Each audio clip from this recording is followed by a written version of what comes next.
कौमी cricket team के chief selector और हेड कोच मिसबाह उल हक ने बतौर चीफ सिलेक्टर ओहदा छोड़ने का ऐलान कर दिया। उन्होंने कहा कि ओहदा छोड़ने से मुतालिक मुख्तलिफ बातें और कयास आराइयाँ की जा रही हैं, जबकि ऐसी कोई बात नहीं है, मेरी अपनी चॉइस है ये। और उन्होंने ये भी कहा कि अब मैं कोचिंग को वक्त ज़्यादा दूंगा, मेरा ज़्यादा झुकाव और रुझान भी ग्राउंड के अंदर काम करने का था। अब सवाल ये पैदा होता है कि कौमी टीम का नया चीफ सिलेक्टर कौन होगा। चीफ सिलेक्टर के लिए साबिक टेस्ट क्रिकेटर मोहम्मद अकरम, ज़हीर अब्बास और शोएब अख्तर का नाम ज़ेर गौर है। हमारे साथ मौजूद है पाकिस्तान के साबिक टेस्ट क्रिकेटर जनाब शोएब अख्तर साहब, और उनसे भी हम बात करेंगे कि जी कौन उनका है। नाम भी तो दरमियान जी में उनका नाम है ना, बिल्कुल बिल्कुल। तो उन्हीं से हम बात करेंगे कि भाई ये आपका जो नाम आ रहा है, तो इस हवाले से क्या आप कोई मुबारकबाद दे रहे हैं? अभी खुद को रोक लें। लेकिन उन्होंने किसी को मुबारकबाद दी है। अच्छा, तो मैं उस पर बात कर लूंगा उनसे। अस्सलाम वालेकुम शोएब भाई। जी वालेकुम साहब, बहुत शुक्रिया प्रोग्राम में वक्त देने के लिए। अब ये नाम तो जो माशरे में गर्दिश कर रहे हैं वो आपने सुन ही लिए कि मोहम्मद अकरम साहब का भी नाम है, आपका भी नाम है, ज़हीर अब्बास साहब का भी नाम है, लेकिन आपने अकरम साहब को मुबारकबाद दे दी है। वो इसलिए दिए कि मेरा बड़ा अच्छा दोस्त है और बड़ा एक्सपीरियंस्ड कोच भी है। शाबाश ज़ल्मी के लिए उसने की है और मुझे लगता है कि he will be the right candidate for this job. और मुझे लगा विद माय सोर्सेस कि आई थिंक मोहम्मद अकरम को ये जॉब मिल जाएगी। ये मेरे सोर्स है, पता नहीं, I can be wrong, I don't know yet. हाँ, लेकिन ये जो नाम है मोहम्मद अकरम साहब का, और भी बहुत सारे हलकों की जो है वो हलकों में ये नाम ज़्यादा गर्दिश कर रहा है, चॉइस है उनकी, क्योंकि वो कहते हैं कि जी ये वसीम साहब के बड़े अच्छे दोस्त हैं। ये वसीम खान साहब के? अकरम नहीं, वसीम खान साहब के। अच्छा नहीं, वसीम साहब के अच्छे दोस्त हैं और बड़ी अच्छी रेप्यूटेड पर्सनालिटी के मालिक हैं और very very smart guy. At the same time, I think he understands thing or two about the cricket. और मुझे लगता है कि he is a right candidate because एक उसकी PR बहुत अच्छी है, खुद बहुत अच्छा है, एक्सपीरियंस बहुत है, ज़ल्मी के साथ काम किया हुआ है। तो मेरा ये मानना है कि Wasim Khan will be very comfortable working with him and along with other people that you know who is supporting him and including myself. पिंडी का एक बंदा है जिसने बड़ा पाकिस्तान भी खेला और ये प्रूव भी किया पिंडी के लिए he can be a good coach for Peshawar Zalmi. लेकिन अगेन मोहम्मद वसीम आ जाता है पिंडी का, मैं आ जाता हूँ, मोहम्मद अकरम आते हैं, ये मैनेजरियल जॉब में चले गए हैं। बिल्कुल। तो मुझे लगता है कि मुझसे बहुत ज़्यादा स्मार्ट लोग हैं। अच्छा, क्योंकि वो इंज़मामुल हक साहब ने भी कहा है ना ये कि एक बरतानिया पलट शख्स आएगा जिसको ये काम मिलेगा, तो वो सारी जो कड़ियाँ हैं वो वहीं से मिल रही हैं, इसीलिए मैंने सोचा कि आपसे भी कंफर्म कर लिया जाए। अच्छा, अब आप देखें जब मिल जाए तो बेहतर है। अच्छा, अब जो ये क्रिकेट के लिए सर्व कर सकता हो तो ठीक है, लेकिन जब 1-2 साल लगाने होंगे तो ठीक है, 1-2 साल लगा के चल जाए। अगर कोई अपना मार्क ना छोड़ के गया, अपना कोई लेगेसी ना छोड़ के गया, तो फिर दुनिया में और बोर्ड में आने का फायदा क्या? अच्छा, तो मार्क और लेगेसी अगर कंपेयर करें आपको भी, तो जाहिर है आपका भी मार्क और लेगेसी तो है और फिर ज़हीर अब्बास साहब का भी है, तो आपको ये क्यों नहीं लगा कि आप भी बड़े अच्छे हो सकते हैं, बेहतर हो सकते हैं? मतलब मुबारकबाद तो आपने दी है, ठीक है, वो ताल्लुक है, दोस्ती है, लेकिन उसके अलावा आपको अपने बारे में क्या लगा?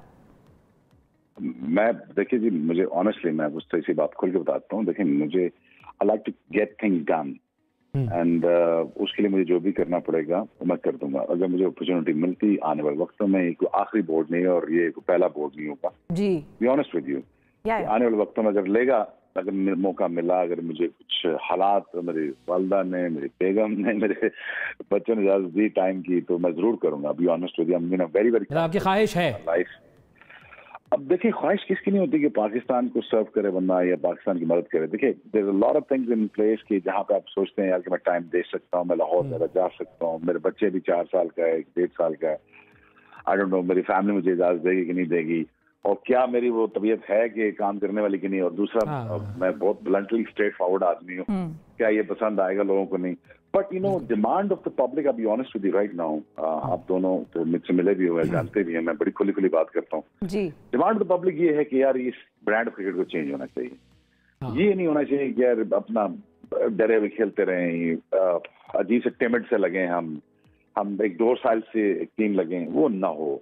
तो शायद प्रॉब्ली जो पब्लिक की डिमांड से वो कहते हैं कि शोएब की तरह का बंदा को लाया जाए ताकि आए, ताकि तगड़ापन आए, जरा कोई लड़ाई झगड़ा की मतलब मजा आए, कि पता टीमों को पता चले कि पाकिस्तान टीम उतरी है, कुछ है, हाँ, कुछ दम है पाकिस्तान में। बिल्कुल, खुसूसियात हाजी में भी हैं, हाजी को निकनेम है हाजी में भी हैं और वो कर सकता है। देखिए, मैं यही बार बार कहता हूँ, आप आओ, जरूर आओ, 1 साल के लिए, 8 महीने के लिए, डिफरेंस क्रिएट हो जाते हैं। आप दोनों ने प्रोग्राम किया, पहले महीने बाद चल गया, ये प्रोग्राम चलेगा। तो आज ही का भी ऐसे ही है, मोहम्मद अकरम का ऐसे 1-2 महीने पता चल जाना चाहिए कि ये प्रोग्राम चलेगा, ये ना हो कि वन आफ्टर अनदर। लेकिन देखें मिसबाह हक को 3 जॉब्स देख के फिर उससे 2 ले लेना, फिर उसको ये कह देना कि आप थैंक यू वेरी मच, पहले 3 जॉब्स दी क्यों आपने उसको? बिल्कुल सही है। तो ये कहा है उनको, वो तो कहते हैं ये मेरी चॉइस है। हाँ, प्रेशर नहीं था। हाँ, वो कहते हैं ये सारी कयास आराइयां हैं, it was my own decision. हाँ, एडा ताड़ा डिसीजन होना तो I mean what to say about it, ऐसा बिल्कुल भी नहीं है। अच्छा, लेकिन चले इवन हम अगर स्पेकुलेटिव बुनियाद पे भी बात करें और हम कहें कि डिसीजन किसी और का था और अब हुआ, तो डिसीजन लेट नहीं हो गया? शिफा, मैं 25 साल से पाकिस्तान क्रिकेट बोर्ड में हूँ। मुझे इनके साथ काम करते हुए 25 साल गुजर गया। Don't you think that I know them better than anyone else? Yes you do. हाँ, बिल्कुल, ऑफ कोर्स। बिल्कुल। तो जॉब दी जाती है, हम बेसिकली हम जैसे लोग या कोई जैसे लोग मोरे होते हैं, मिसबा का कसूर नहीं है।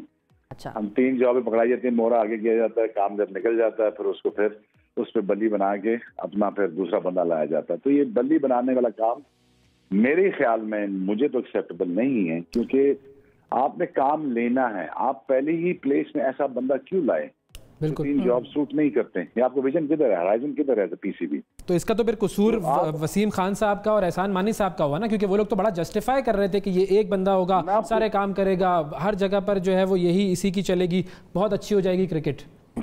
तो आप क्या हुआ, क्यों निकाल दिया उसको? बिल्कुल यही सवाल है। एग्जैक्टली, यही समझा करें ना आप यही चीजें समझा करें। लेकिन वसीम खान कहिए कि 20 महीने पहले या 15-20 महीने पहले वो अभी आया इंग्लैंड से, he is a very good guy, he wants to work. Ehsan Mani also wants to join hands with him, but his hands are tied most of the time, तो वो जो कुछ चीजें करना चाहता वो हो नहीं पाती।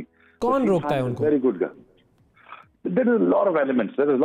इसकी पूरी डिबेट हो सकती है, पूरा 3 घंटे का प्रोग्राम हो सकता है, और मैं आपको इनसाइड आउट भी सारा बता सकता हूँ, लेकिन उस पर हमें जाना नहीं है अभी। ये कि देखिए, हम बोर्ड सिस्टमैटिक तरीके से अपने आप को बिल्डअप कर रहा है, कोशिश कर रहा है नए लोग लाए, क्रिकेटर्स लाएं, इसको एनहांस किया जाए पाकिस्तान क्रिकेट को। लेकिन again it's a painstaking work, it's a time-taking work. At the same time, stepping stone होते हैं, यूसुफ को लाए, मोहम्मद वसीम को लाए, इन्वेस्टमेंट कर रहे हैं, इसमें गलतियां बहुत सारी होंगी, लेकिन कट फॉर रोल पीपल आपको लाने ही होंगे, आपको ये बर्दाश्त करना होगा कि कोई अच्छा बंदा आके काम करे।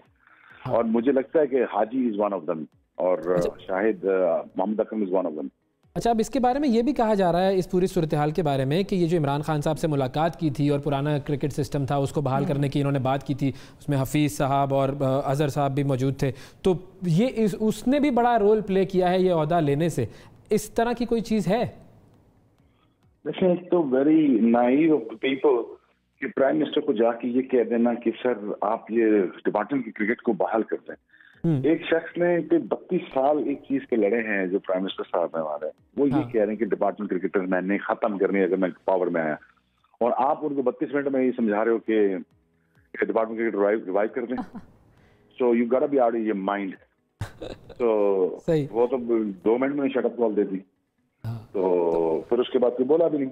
और देखिए, ये एक बंदे की स्ट्रगल है, उसने सोचा हुआ है, एक प्राइम मिनिस्टर साहब ने सोचा हुआ है। आप सपोर्ट करते हैं स्टांस को उनके? देखिए, मुझे बहुत एज अ क्रिकेटर एक्सपीरियंस आपका भी बहुत है, जाहिर है आपकी भी एक राय की वैल्यू है। बड़ी मेहरबानी अगर आप ऐसे सोचती हैं, लेकिन बात सर सिर्फ मैं नहीं सोचती, अब ये तो आप बहुत मॉडेस्ट हो रहे हैं। नहीं, मैं हमेशा मॉडेस्ट था, लोग शायद सब समझ आ रहे हैं, लेकिन अगेन अगर उनको ये लगता है ये ठीक है, make it work. End of the day आपके प्रोग्राम की टीआरपी बताएगी, आपका लोग बताएगा, सोशल मीडिया पे मीडिया बताएगा, या आपका एंड रिजल्ट क्या होता है वो बताएगा। सही, फाइनली ये समझते हैं आप ठीक है तो ठीक है, अगर नहीं ठीक तो यार revive the system back again. मेरे दिमाग में कुछ होता, मैं 12 डिपार्टमेंट को रिवाइव करता, मैं 8 रीजन की टीम रखता या 16 रीजन की टीम रखता, मैं क्रिकेट खिलाता, मैं कोशिश करता लोगों को स्पॉन्सरशिप लाता, मैं पैसे लाता क्रिकेट में। अब शौक की वजह से कोई भी नहीं आएगा, अब पैसे की वजह से आएंगे, और पैसे की वजह से आप स्क्रूटनी रखेंगे, अकाउंटेबिलिटी भी हो सकती है। बिल्कुल। फाइनली क्या आपको लगता है कि हफीज़ और अजहर के हवाले से भी कुछ हमें नेगेटिव डिसीजंस देखने को मिले कुछ अरसे में, क्योंकि वो दोनों भी उस मुलाकात में थे? देखिए, नई बात करनी चाहिए थी मेरे ख्याल में। हफीज तो ज़्यादा बोला नहीं, वो प्राइम मिनिस्टर साहब ज़्यादा बोलने देते भी नहीं किसी को, ना अपने लैंग्वेज में बोलने देते हैं, ना आप। तो मुझे ये लगता है कि it was very stupid of them to even talk about this one. But again, चलो अपना मुद्दा रखा, wish you best of luck, लेकिन वो बात मानेंगे नहीं। अगेन यही मैं कह रहा हूँ कि अब बोर्ड कोशिश जरूर कर रहा है, देखें मैं आपसे झूठ नहीं बोलूंगा, बोर्ड कोशिश जरूर कर रहा है कि ठीक हो जाए, बंदे ठीक ठीक आ जाए। वसीम खान एंड कंपनी लॉन्ग मानी साहब, they all trying the best कि यार ये बोर्ड में अच्छे लोग आ जाएं और बोर्ड सिस्टमैटिक तरीके से एक रन हो जाए और इसको बेस सेट कर दी जाए। अब उसमें हर्डल्स बहुत सारी आ रही हैं, प्रोडक्शन के मसले आ रहे हैं, हमारे ऑगमेंट करने के मसले आते हैं, ग्राफिक्स के ऑगमेंटिंग ग्राफिक्स नहीं ठीक आए, प्रोडक्शन के मसले आए। It's all okay guys, it's okay, क्योंकि हमने पहले प्रोडक्शन दोबारा स्टार्ट की है। प्रोडक्शन हाउस हमें 30-40 साल पहले तैयार कर लेने चाहिए थे, हमें अपग्रेडेड सिस्टम लगा लेने चाहिए थे। हम खुद पैसा बनाते दुनिया में, क्रिकेट ग्राउंड में खेली जाती है, बेटी टीवी पे जाती है, ये हमने सोचा ही नहीं था कभी। सो अगर ये हम सोच लेते तो आज हम बिलियनियर्स होते इन डॉलर्स, लेकिन अनफॉर्चुनेटली हमारी तो प्लानिंग है नहीं, हराइजन इतना बड़ा नहीं हमारा, हम दूर का सोच नहीं सकते, इसलिए बंदे तगड़े लाते नहीं। बहुत सारी चीज़ें ऐसी हैं कि जिनके ऊपर सोचने की ज़रूरत है और बंदे तगड़े लाने चाहिए। शोएब अख्तर साहब, बहुत शुक्रिया अदा करेंगे आपका, वक्त दिया आपने।